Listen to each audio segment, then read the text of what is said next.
Pagpapabukas ng bank account ni BP Sara, lahat sila sumablay. Huwag na natin patagalin mga kapatid, panoorin na po natin ito galing po sa ating Balitang Pinoy TV. Shock po ang lahat. Here we go. Diba? Merong nakapansin si Atty. Philip Horado na noon ang hepe ng Office of the Government Corporate Counsel. Sabi niya, at kanyang asawa. Oo, So, pabitin to ang conclusion natin, dahil wala namang assessment, wala pa rin visa yung ginawa ng presidente na Uy. Narito ang Balitang Pinoy TV. Okay mga kapatid, samahan niyo po ako. Tara na.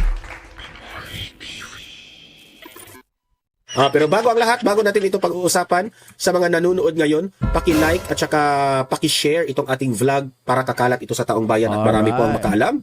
At sa mga hindi pa nakasubscribe dito sa Donmar TV, at kung nagugustuhan ninyo ang ating talakayan, mag-subscribe na po kayo kasi libre lang ang mag-subscribe, walang bayad yan sa YouTube, okay? At kung Dito rin po sa X ko mga kapatid, papindot na rin po ng like, mag-comment na rin po kayo dyan sa atin. nakasubscribe na kayo dito, maa-update kayo sa mga trending natin ng mga balita, mga breaking news patungkol po sa impeachment trial ni BP Sara at kay former President Duterte. Kaya subscribe na po tayo, okay?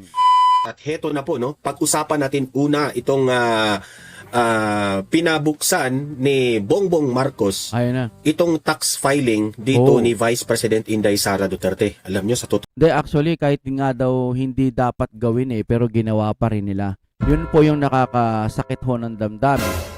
At nakakairita talaga tong mga ginagawa ng mga administrasyon ngayon. Hindi nga dapat buksan Kasi kung karapat dapat buksan yung kay BP Sara, dapat buksan din yung iba. Halimbawa, akusahan kita, BBM.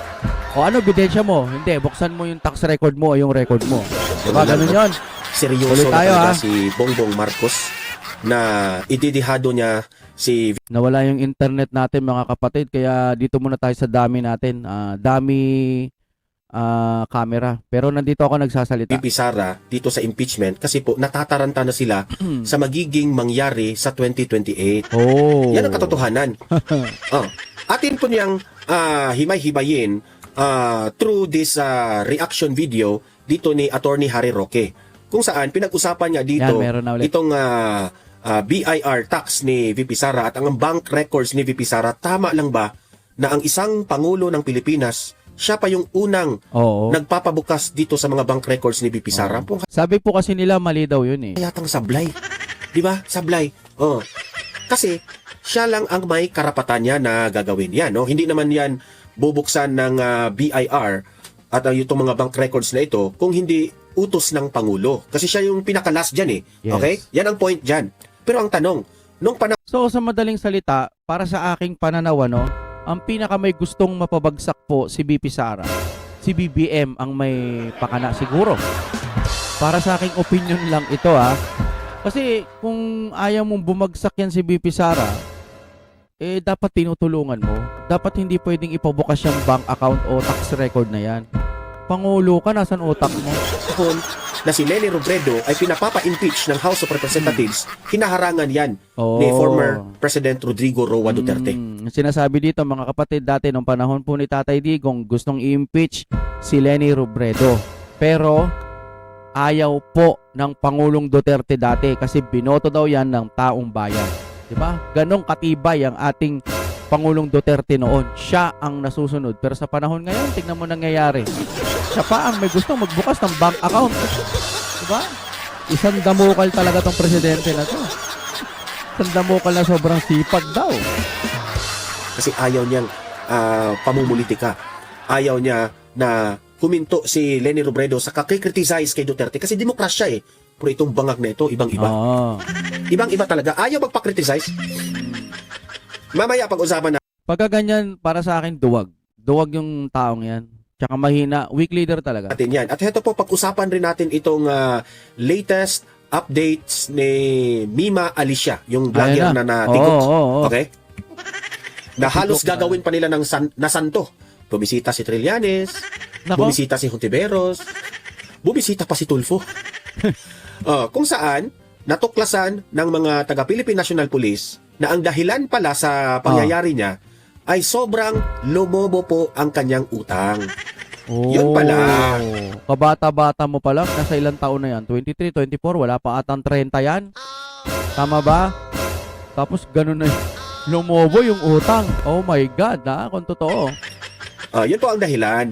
Kaya, Grabe, yung mga vlogger ni Bangag dyan, huwag nyong i-connect ito sa mga DDS at huwag nyong i-connect ito kay VP Sara. Oh, ayan. Nanggaling na po. Sinabi na kasi ata ng PNP yan, ano? Kung totoo yan, huwag nyo nang i-connect ang mga Duterte. Walang kinalaman ng mga Duterte dyan. Okay, malinaw? Mismo ang PNP na ang nakakadiskubre na ang motibo pala dito ay yung malaking utang niya. Ay, nako. Tapos gagawin pa ninyong santo, ha? At last but not the least ng ating pag-uusapan, Para namang gago tong mga gagawing santo. Sira ulo mo na nun, ano? May requirements po daw sa Catholic na sundan lang ho natin.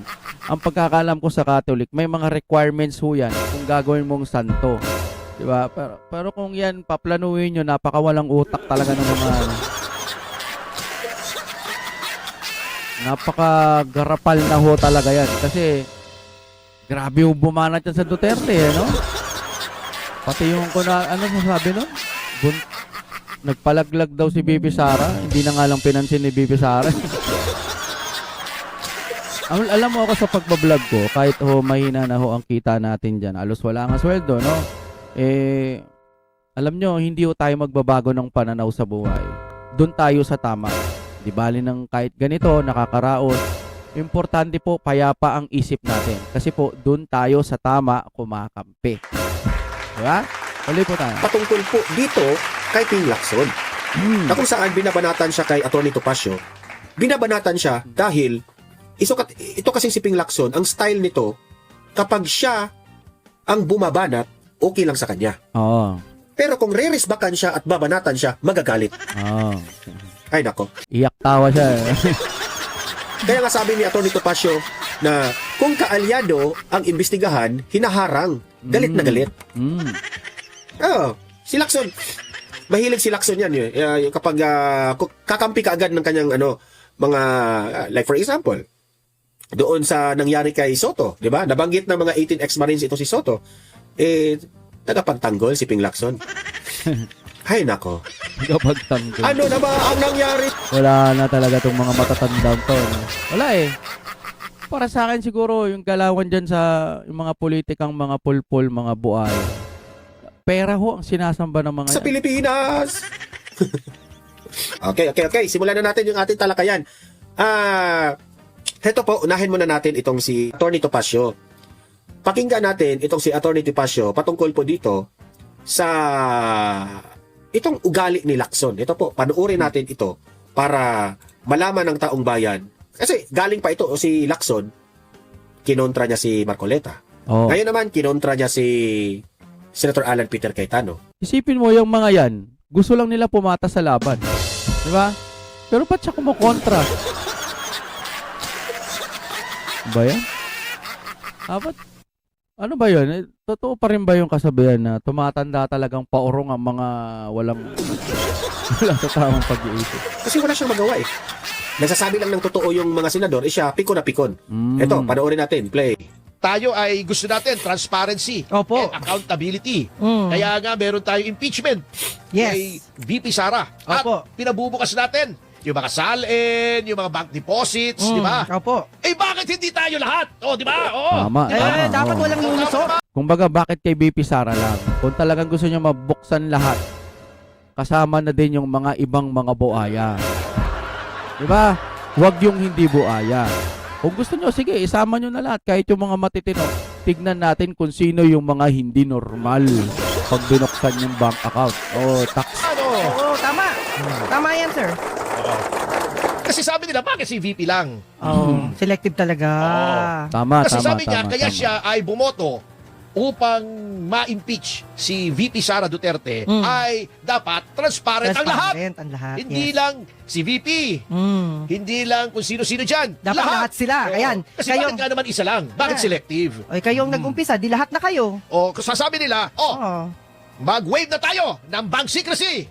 Ilabas na natin lahat ng mga sali natin. Kasi Dapat. tinatago eh. Opo. Try mo, pumunta ka sa Dapat. Secretary General Mm. ng Congress. at humingi ka ng kopya ng SALN ng kahit sinong kongresista. Oo. May magbibigay ba? Wala. Oo. Bakit? Ayaw nyo Sasabihin magbigay. ng Secretary General, Malaysia and Pakistan. Ah. Alam mo yung Malaysia and Pakistan? Paki ko sa kanila. Malay ko sa kanila. Malay ko at pakialam ko. Yan. Ay, grabe. Aray So ko, eto, sakit alam niyo yan. pinanawagan ng tunoon Opo. ni CJ Corona nung siya ay ini-impeach doon sa trial niya. Hinamon niya ang lahat ng nanoroon ng mga senador at ng mga public officials. O ito, may waiver ako rito. O ito, pipirmahan ko. Yan, pirmado na. O, lahat tayo, pumirma. Didistribute niya. Pinirmahan ba? Oo. Wala Wala? pumirma. Oh, daya nyo naman. Selective justice talaga mga kapatid. Kasi kung talagang gusto nilang malaman at panagutin ng mga korap, dapat lahat buksan, di ba? Bakit natatanging si BP Sara lang po yung ganito? Siya lang ang pumirma. Ay, edi malabo. Malabo Ang tawag doon Malabo. ay KMU. Kamote, KMU. may ulalo! Ayan. Oh, grabe kayo ha.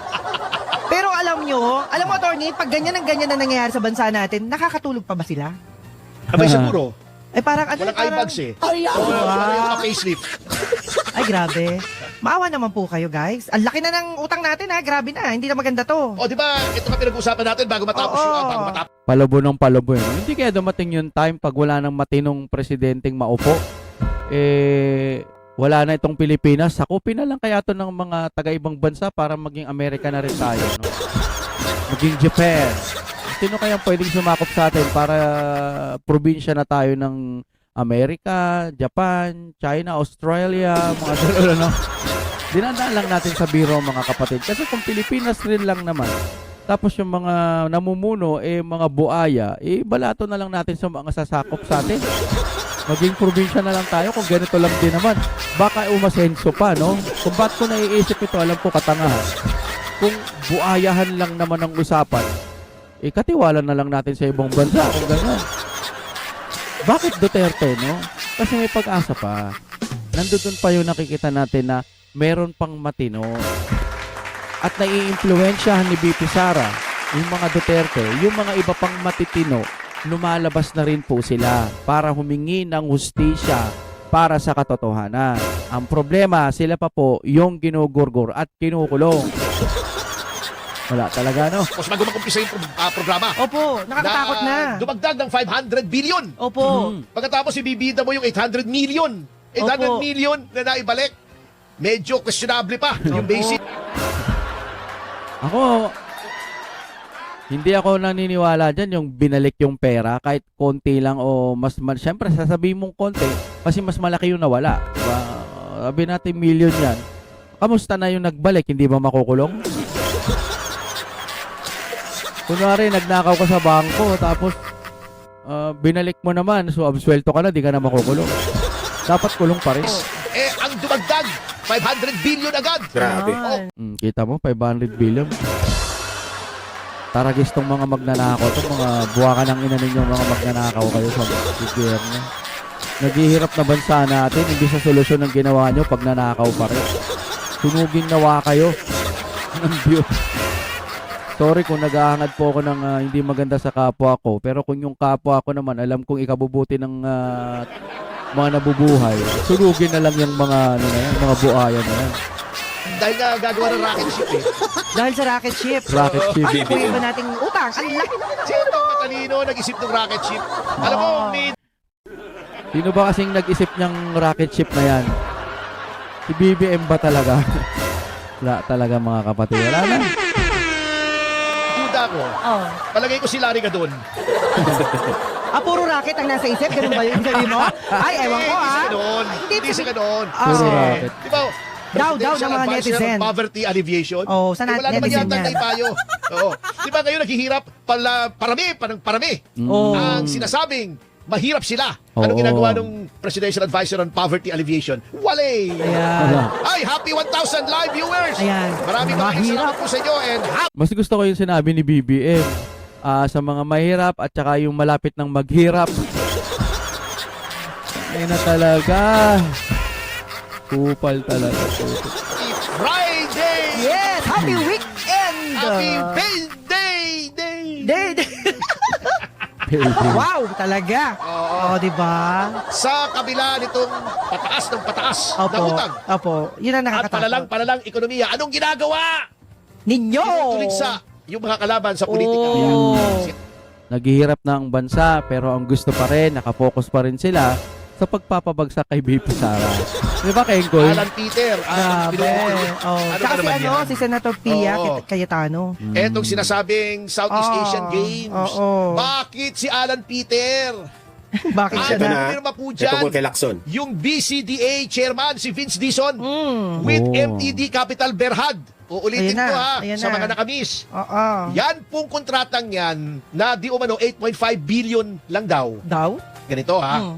Venture agreement. Okay. Sasabihin ko sa inyo kung bakit. Why? Mamaya ha, mamaya. Mm.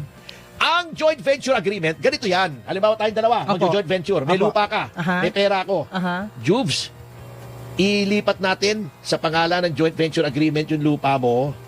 Tatayuan ko ng building, Aha. paupahan natin o ibenta natin as condominium, Apo. hati tayo sa tubo. Or, halimbawa, ang worth ng property mo ay 50 million. Okay. Ang structure na Magkano? gagawin Mm. ay 100 million. Mm. So, yun ang proportion natin. Okay. Halimbawa, 30 million yung lupa at 70 million yung gagawin. 70-30 tayo. 70-30. Depende sa halaga. Oh. Ah. Ganun ang joint venture. Opo. So, under this joint venture, gagawa ng mga sports facilities ng MTD Capital Berhad yung 40 hectares na Wow. lupa sa doon sa BCDA. Opo. Okay.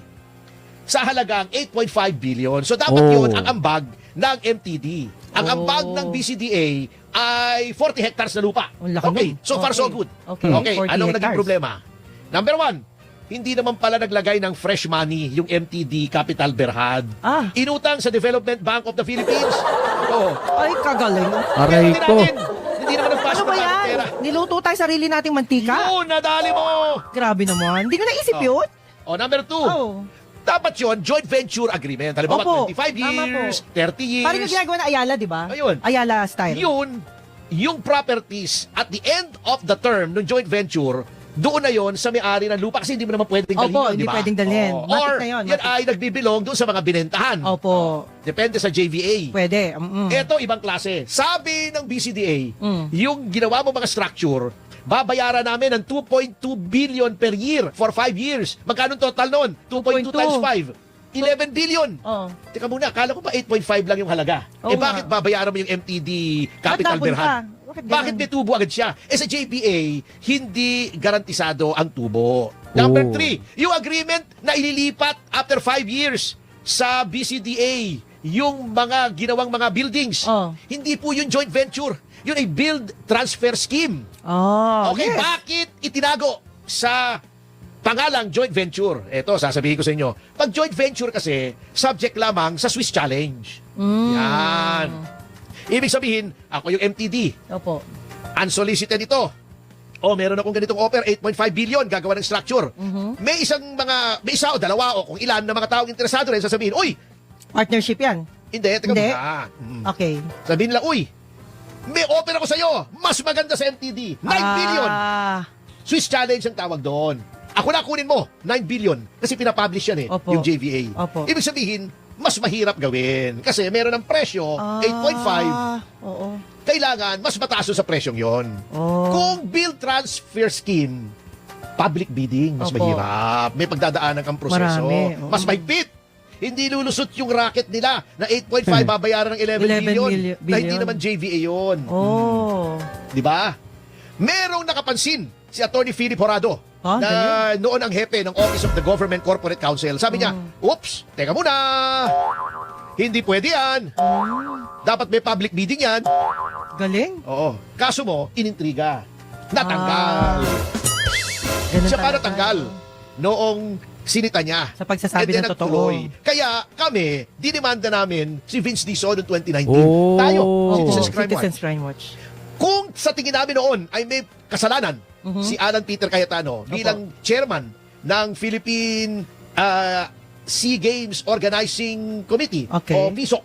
Okay. Ba't ganun? Philippine PHI SEA Games or PISOC nga, tama, Oh, PISOC, PISOC. Oh. okay. Nakala ko PISOC, iba naman. Oo. Anyway, Kung sa tingin namin may kinalaman siya rito sa kalokohan ito, sinama namin siya. Kahit wala tayong sinasanto. Wala, Si Romel wala. Lopez nga, gabinete ni Pangulong Duterte. Bagamat supporters tayo ni Pangulong Duterte, dinamanda natin si Vince Dizon, Opo. tao ni Pangulong Duterte noon. Opo. Siyempre, bumaliktad na ngayon. Dinamanda natin. Dapat dinamanda natin si Alan Peter. Ayun. Hindi natin. Hindi siya kasali. Kasi hindi siya kasali. Hindi siya Pagkatapos, kasali. etong si Lacson, na kapag yung mga kaalyado niya sa Malacanang ang imbestigahan, Oh. pinipigil niya, siya yung galit na galit ngayon. Di ba? Ang tawag doon? Bouncer ba tawag doon, attorney? Bouncer. Tagaharang? Oo, bouncer. Bouncer siya pag flood control. Pero ito, Bouncer. wala namang kasalanan yung Down. tao. Yun ang pinanggigigilan niya dahil lamang sa politika. Ano ba siya? Ayun lang, yun lang. Yun lang. Oo. Yun ang sinasabi. Oo. Procurement anomalies. Ano ba yan? Yun ang tingnan nyo. Buksan yung uli. Sapagkat yung kay Vince Dizon, Opo. na-dismiss lang yun kasi inabutan ng pandemic. Sinabi insufficient evidence. Paano? Hindi tayo makagalaw noon, di ba? Oo. Lockdown. Walang chance. pasok ang mga tanggapan ng pamahalan. Yes, no chance to go I-reopen around. nyo yan kung talagang parehas kayo. Ay, Ah. mas malaki Hindi problema parehas. nila. Yan ang nangyari dyan. Yung 50 million na kaldero. Kasama yan dun. Sasabihin nila, chairman. Yung pumirma nga. BCDA, hindi naman yung chairman. Pag pinag-initan niya si Alan Peter, dahil magaling magtanong Yun. sa impeachment trial. Ay, ganun talaga, tirada attorney. nyo naman booking na booking naman kayo Anyway, eto pa. Di ba sinabi natin, sa Opo. kabila ng hirap, Opo. ay kung ano-anong inaatupag. Ano nangyari dun sa wage increase? Ano nangyari? Naudlot! Wala, Naudlot, naudlot. bakit? Ikuwento mo ako! Ilan ba? 85 ba yun o 80? Subali wala rin pala. Para din yan, 20 pesos na kilo ng bigas. Ang sabi nila, eto na, sinuspindi daw. Sinuspindi. Sinuspindi. Patis. Ibig sabihin, 85 o 82 pesos na nawala pa. Magkano ba Ay, yan? di pala yun. Sinuspindi ng DOLE ang court order na yan. Kasi, Hindi ng dole. mula sa DOLE, confirm na ang court order daw Ayun. yun. Ah. Court order yun. Question. Opo. Kasi hindi talaga kaya. Eh, bakit ganun? Hindi, kinwestiyon ito Redicon Trading and Construction Corporation. Hindi pa pala sila ready. Hindi pa ready. 72 hour Graduation. temporary. Ba't nag-a-announce yung presidente ng ganyan? temporary. Pulpul talaga, no? Tangina. Pinuin mo, ikaw, matalino kang tao, mataas pinag-aralan mo, mayamang ka, tapos, gusto mong kampihan, BBM? Hindi naman sa inuusgahan ko kayo. Tangina, hindi nyo ba nakikita yung nangyayari? Ang gago mo naman nun kung pikit mata ka pa rin. Anip na 72 hours, Oo. status quo ante. Ante. Ay, ang lungkot naman. Ibig sabihin, kung ano yung umiiral bago nagkaroon ng wage hike, yun Opo, muna. Yun muna. Hindi kasi, eto two sides of the issue. Natuwa tayo na matataasan yung sweldo. sahod ng ating Okay mga yun, manggagawa. sana. Opo. Ngunit, alam nyo, upon further reflection and research, mukhang yan ay ipinatutupad ng DOLE. Sapagkat yung kanyang Hindi pala si BBM ang magpapatupad. hepe ngayon, si Francis Tolentino, na Ay. nangamote. Happy 1.7K Ay! live Thank you, viewers! guys. Thank you. Sana all, no? Mga kapatid, kayo din po, mga kapatid, kahit pa-like lang po ng ating video. Kasi ang ating channel medyo naghihil pa rin. Naghihil pa talaga kasi talagang parang na siyang naghihingal. Okay, bumalik tayo kay Francis Tolentino. Opo. Ito si Francis Tolentino, senador. Tumakbo ang senador yan, Olats. Oo. Kumampi kay Duterte, nanalo. Oo. Yes. Nung senador na, Bumaliktad. natalo. Natalo. Ngayon, gustong bumalik sa Senado. Nagpapapogi. Ayun. In-appoint ni Pangulong Marcos sa DOLE. Alam mo naman si Pangulong Marcos, lahat ng talo, lahat ng sinukan ng mga taong bayan, yun ang in-appoint. Si Yun ang Mayor ina-appoint, Avalos, si Francis Tolentino, Ayun. Yung mga olats. yung mga Olats, Sorry po. mga Luz Valdez. Kaya nga ako nagtataka ako kung paano nanalo yung iba dun sa ang tawag dyan, sa senatorial election. Tambalus-lus. Tambalos. Aray ko! Yun ang ina-appoint. Nagpapapogi yata. Eto, nagpatupad ng 85 pesos Oo. Wage hike, napakalaki. Okay sa manggagawa, pero sabi ng mga ekonomista, sabi ng mga may-ari ng mga negosyo, teka muna, baka counterproductive. Sapagkat, alam nyo, parang yun nga, yung sinasabi ko, yung parang, ano yun, yung tug of war. Hindi rin kasi basta-basta agad magtataas, no. Gusto natin talagang tumaas yung sweldo ho ng mga mamamayang Pilipino. Pero may masasagasaan eh. Halimbawa, sige, total magbabawas naman, magtataas naman ng sweldo, magbabawas na kami ng tao. Parang ganon, di ba? Yung babawasan tao na yun, doon kukunin yung magiging sweldo na itataas. Di ba? O kaya iba pang komplikado. Sana pag-aralan muna. Gusto naman natin yan eh. Pero kailangan pag-aralan. Yung Kilihan. lubid niyan ay, Opo, kalakasan ng yung hilan. haba niyan, hindi na-stretch. Opo. Pag hindi mo sa kaliwa, bibigay sa kanan. Kasama. Pag hindi, ganun, and vice Opo. versa. Pag Opo. hinili mo sa kanan, bibigay sa Kasama kaliwa. sa kanan, oo. Ayun. Hinila mo dito, bumigay dito sa kaliwa. Wala Mabuti na. para sa mga manggagawa, pero sabi ng mga may-ari ng negosyo, Sa negosyante, masama sa ekonomiya. Tama. Yan, skip na natin yung ads. Ads, skip. Ayun. Siguro hanggang dito na lang tayo mga kapatid. Maraming salamat po sa inyong panonood. At syempre, kapag trip nyo na may kasamang reaction video, huwag nyo pong kalimutan mag-like at subscribe sa ating channel. Thank you very much. Wala na naman tayong internet na mawala-wala. Thank you very much mga kapatid. Oh my God,